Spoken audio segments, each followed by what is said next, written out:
Everyone is counting the days until the opening of the great New York World's Fair, an exposition symbolized by the Unisphere that dominates the grounds.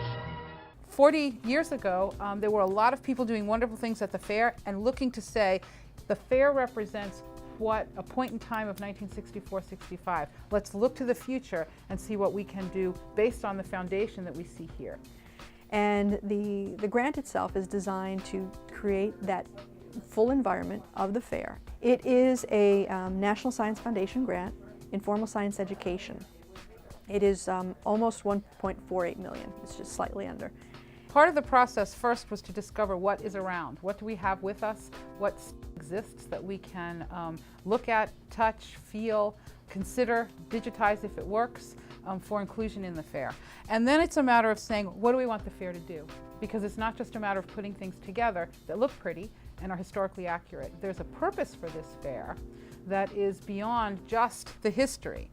And so we're trying to get them to understand and make and cross connections, that we're not just spoon feeding information, that they can actually learn at a pavilion and apply it somewhere else. It's very important to be accurate.